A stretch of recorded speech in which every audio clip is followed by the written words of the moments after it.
Brace yourself for a jaw-dropping compilation of 3 real-life DUI cases that prove no one, not a politician, prosecutor, or teacher, is above the law. Each story unravels the dramatic downfall of individuals who thought they could outwit the system but ended up learning a hard lesson in accountability. Late one Chicago evening, chaos unfolded when Samantha Steele, an elected Cook County official, found herself at the center of a DUI investigation. After allegedly striking multiple vehicles, Steele's night spiraled into a mix of arrogance, denial, and shocking entitlement. Just need you to step out. I'm good. Ma'am, we know you're good. We heard you, but you need to step out so we can see if you're good. I'm fine. Okay, I know you're fine. Just exit the car then.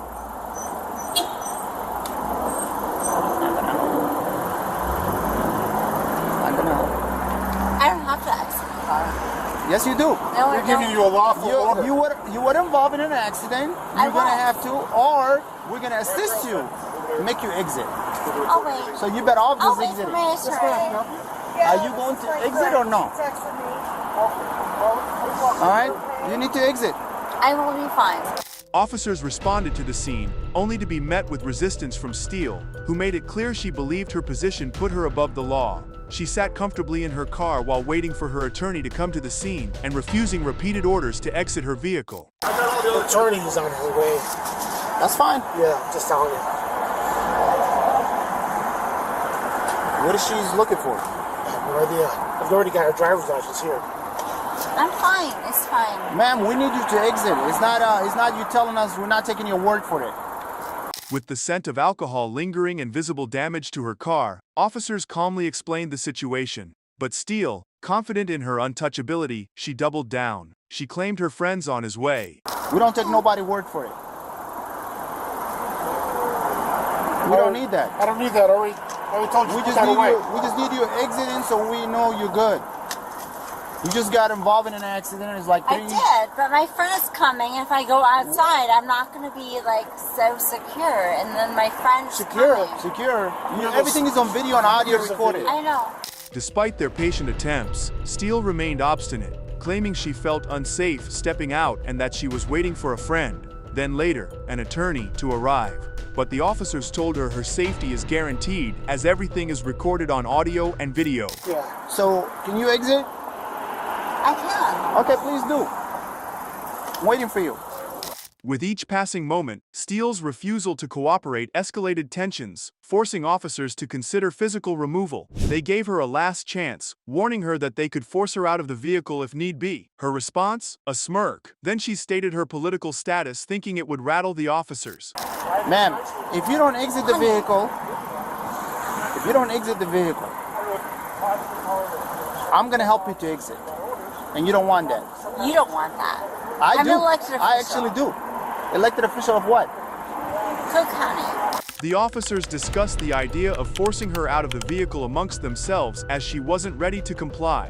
What's more is that, even if her attorney showed up to scene, there's nothing he could do to change her fate. She will end up stepping out of her vehicle and let the police do their job. Well, I mean, can she wait for her attorney? No. Well, regardless of She the was attorney being here involved or in an not, accident.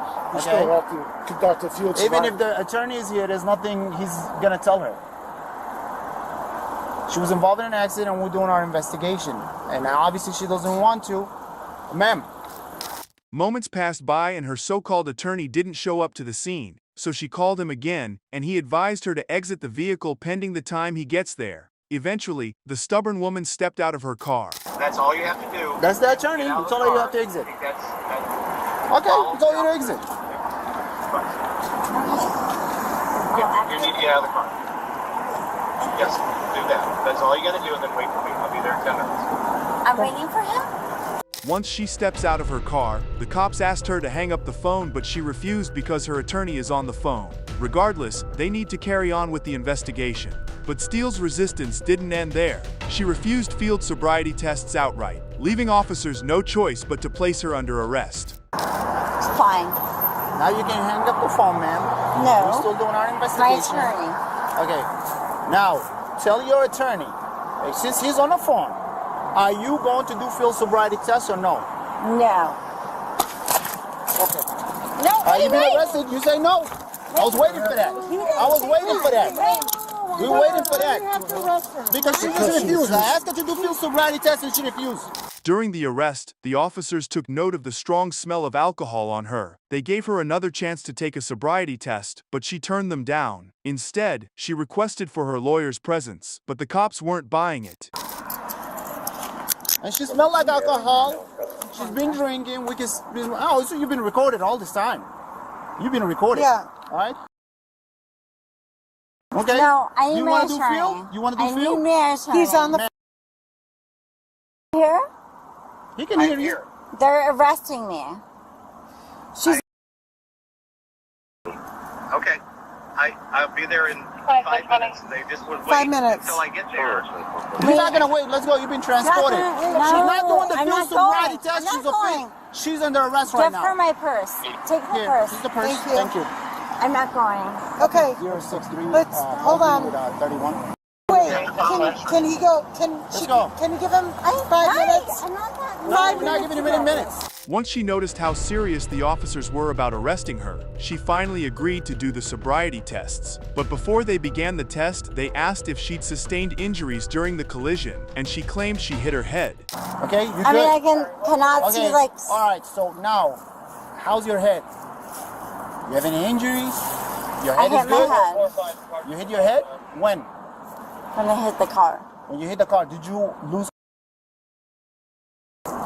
Concerned about her well-being, the officer asked if she needed an ambulance and she accepted. However, Steele abruptly changed her mind, saying she would like to go ahead with the sobriety field test. She refused medical attention and wasted valuable time. You want us to call an ambulance for you? That would be good. Okay, we'll call an ambulance. But I can do the sobriety. You can do it? You Yes. sure? Okay, No. so I want put the ambulance. both feet together like this. Yes, I would like an Okay, ambulance. put both feet together. I would like an Can you do it? ambulance. Yes, I can put both feet together. Hands together like this.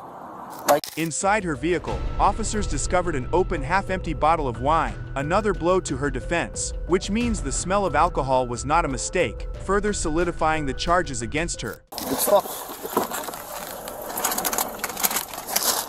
Man, all that Altoids didn't help.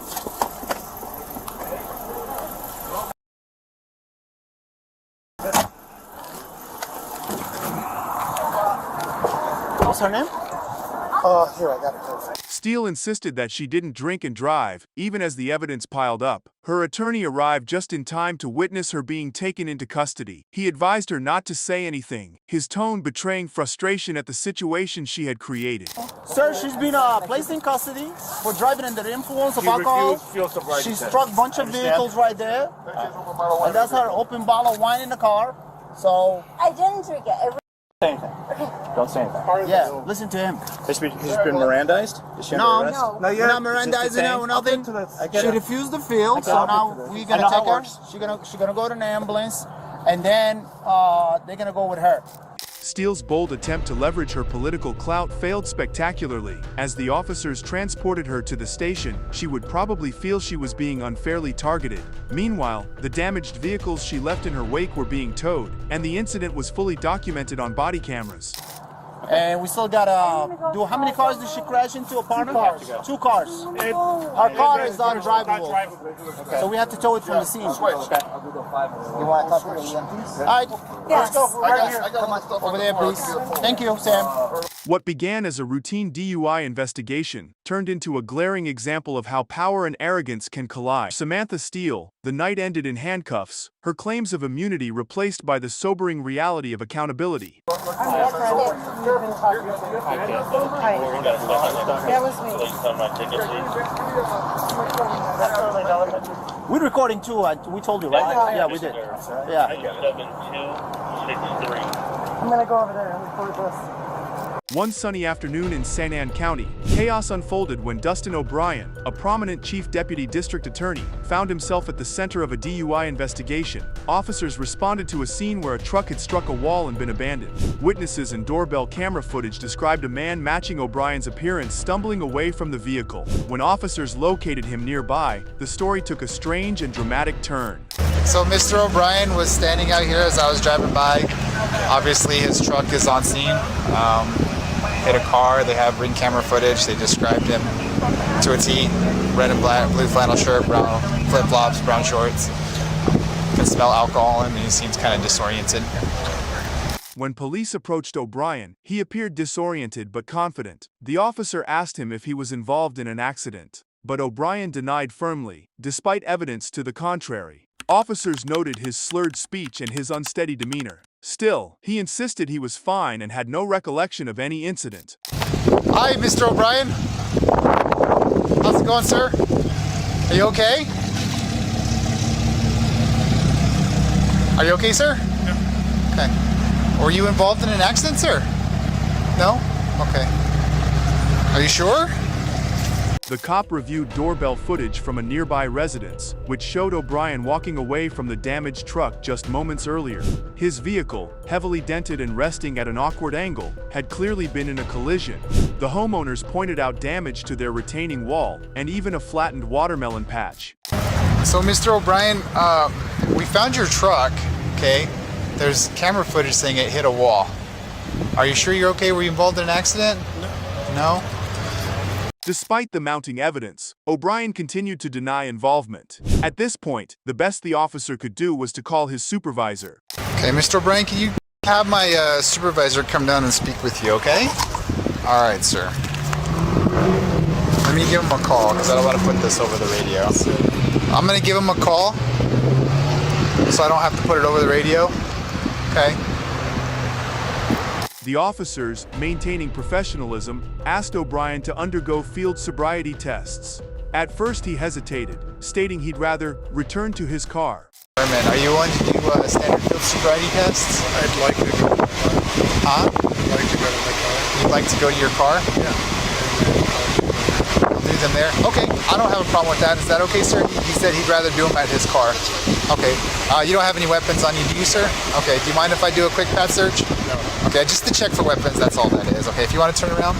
Once at the scene the accident took place, the officer read him his Miranda rights. However, when asked about the condition of his truck, he appeared puzzled, stating that the last time he saw it was parked safely at his home.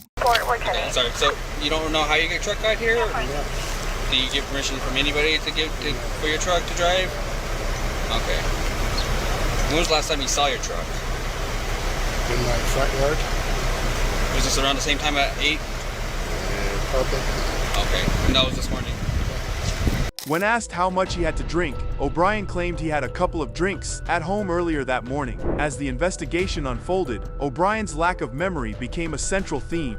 Officers asked him repeatedly how he ended up at the scene, but he couldn't recall driving to the crash scene and walking away afterwards, even though his presence was caught on camera. So I just watched ring doorbell footage of you walking away from this truck at 1:07, approximately 50 minutes ago. Do you recall doing that? No. You don't recall that?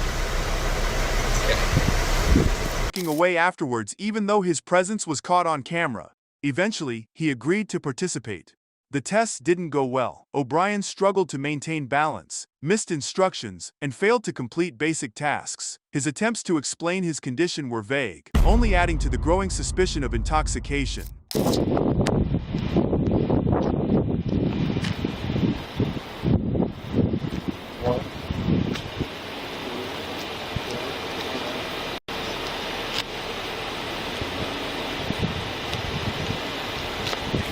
Recognizing the severity of the situation marked a sobering moment for O'Brien, whose confidence earlier in the afternoon had eroded. The officer asked if he had anyone who can pick up your vehicle. O'Brien muttered no as his demeanor shifts to resignation. All right, sir. So, do you know anybody that would be able to come pick up the vehicle? No. Where would the keys be for the vehicle?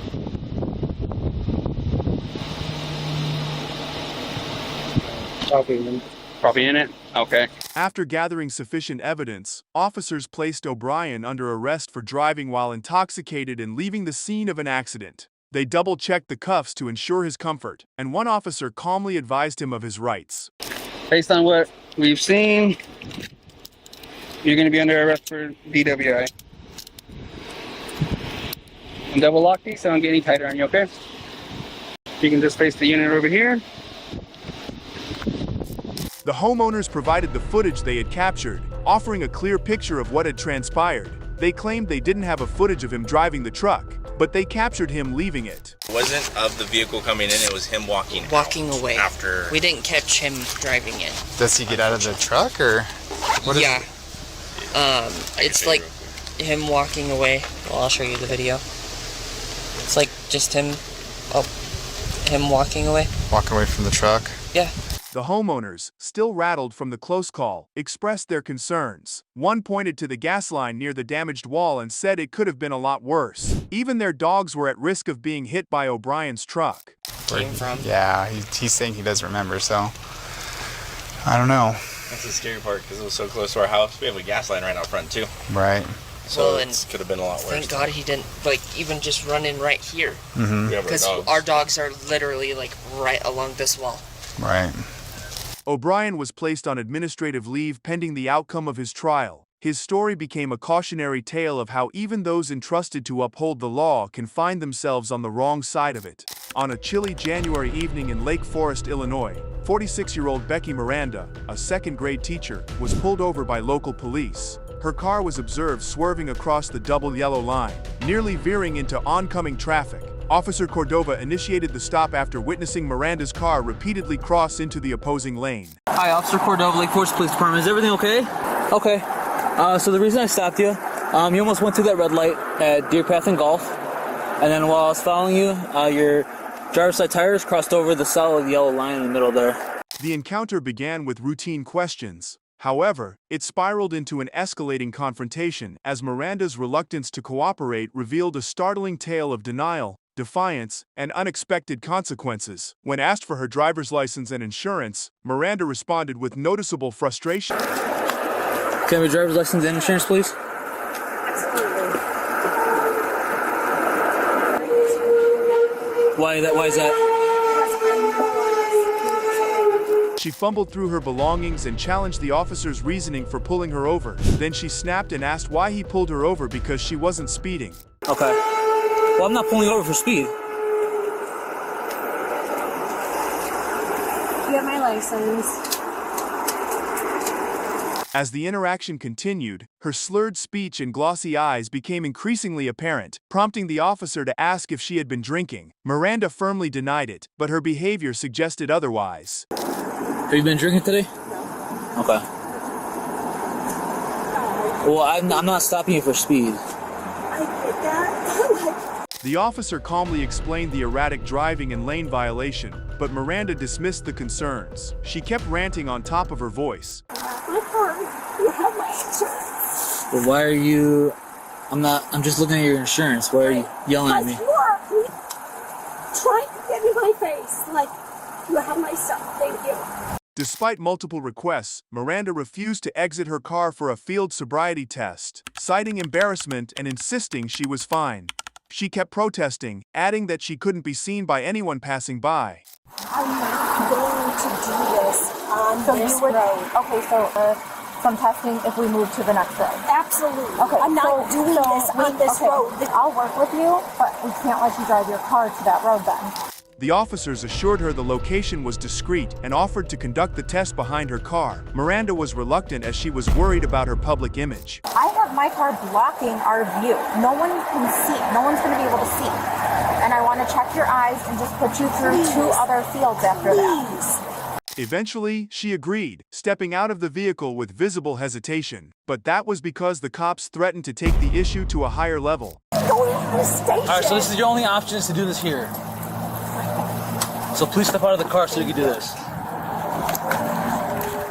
Once outside, the cops tried to help her protect her image in the best way possible. Despite her protests of having 1 glass of wine, her performance is about to tell a different story. You can just face me. Look, it's away from the traffic, okay? No one can see you, okay? Alright, to be honest with you, how many drinks do you have? 1 wine. The walk and turn test started abruptly. She wobbled and failed to maintain balance during the test, losing count and stepping off the line multiple times. And the officers noted clear signs of impairment. Once you start walking, don't stop until you complete the test. 1. Do you understand? So I'm doing 9 forward and 9 back. 1. When asked to provide a breath sample, Miranda initially refused. She asserted that she passed the tests and wouldn't go through with it. Are you willing to provide a breath sample? No, I'm not. No? I passed your test. Okay. Is that a no? You don't want to do it at all? No. Okay. After repeated refusals to cooperate, officers informed Miranda she was under arrest for driving under the influence. Her demeanor shifted from indignant to desperate. Alright, we'll go ahead and put your hands behind your back. Fuck you, no.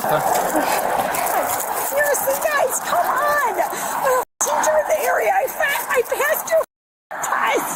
She was visibly panicking as officers secured her in handcuffs, yet she tried to resist and kept revolting against the arrest. You're under arrest. Hey, put your hands behind your back. They're arresting me if I don't do that. So then no. No. Do not resist hands being on your arrested, okay? Okay. Once at the station, Miranda faced a breathalyzer test after further deliberation. She was given instructions to take a deep breath and blow steadily into the breathalyzer. So what you have to do is take a deep breath in, blow out into the tube, okay? Do not stop until I tell you to, okay? Okay. Take a deep breath.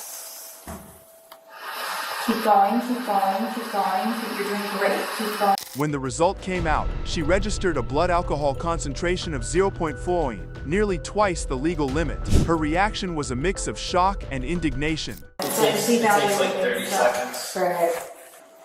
And we'll give you your receipt too, okay? Okay, so you're 0.14.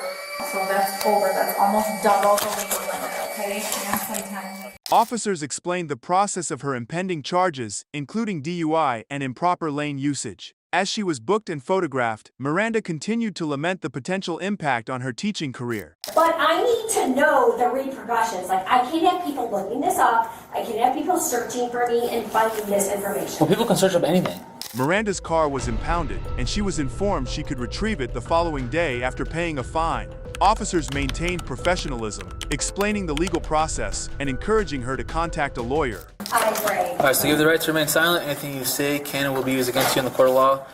You have the right to talk to a lawyer and have one present with you while you are being questioned. If you cannot afford to hire a lawyer, one will be appointed to represent you before any questioning if you wish.